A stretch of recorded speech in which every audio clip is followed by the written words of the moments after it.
Your methodologies are antiquated and weak. Your procedures of approval ensure that only the least radical ideas are rewarded. Meanwhile, your competition is innovating. Ow. You. What was the last suggestion you made to your boss? The industry of cinema uses stereotypes based on class, gender, and race as a fallback, instead of realistic representations of character. A particularly prominent one I have noticed is that of Asian women.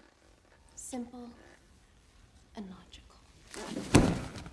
Asian female characters in film have been hypersexualized since its creation.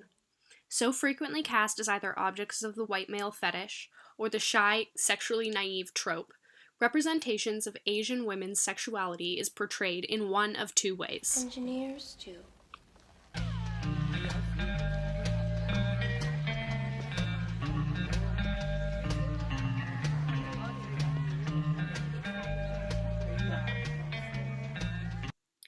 In Mina Shum's Double Happiness, Jade portrays the good version of sexual expression in front of her family.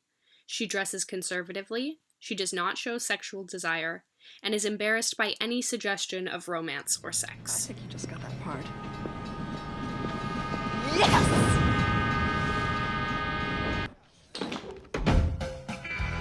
In private, however, Jade is allowed to embrace her bad sexuality.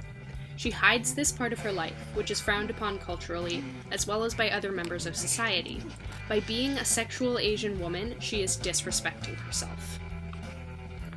This aversion to sexuality is one that plays into the innocent, childish, and simplified stereotypes that the media uses in representations of Asian women, and insinuates that their sexual expression is either correct or incorrect, rather than a personal and subjective part of the female experience that should not be judged. No way. You are not getting involved. No. I want you to meet Annabelle Chong. To set a world record, this woman had sex with 251 men in 10 hours. Objectification of Asian women in film promotes the hypersexual stereotype, which Shizumu explains in her book. This is the bad type of sexual expression. I love doing anal scenes. I mean, every single one of my movies have, involved some sort of butt fucking.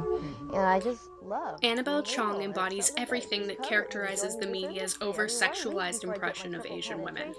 She is dominant, promiscuous, curious, and worst of all, openly speaks about enjoying sex. She loves it. I fist her in the butt and all that sort of thing.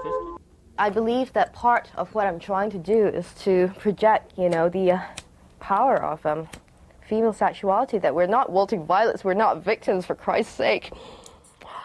Grace, aka Annabelle Chong, hides her career from her parents, further showing that sexual expression of Asian women is supposedly something to be ashamed of. It's just as aggressive as male sexuality, If you really allow yourself to be yourself, if you really allow yourself to be a woman, you wouldn't be sitting in a corner feeling really scared.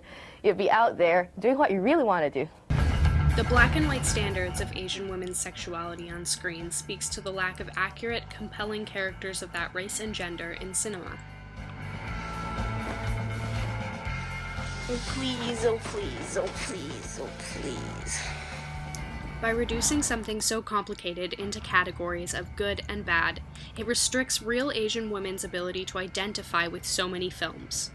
It represses their opportunity to embrace their own sexuality and further promotes racist and sexist stereotypes.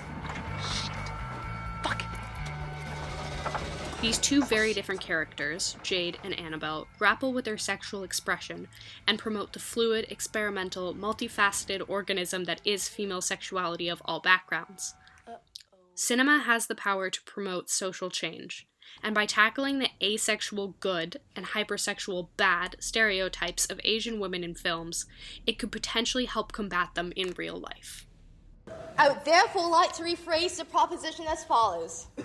This House believes that it's every woman's right to express, flaunt, or otherwise exploit her sexuality.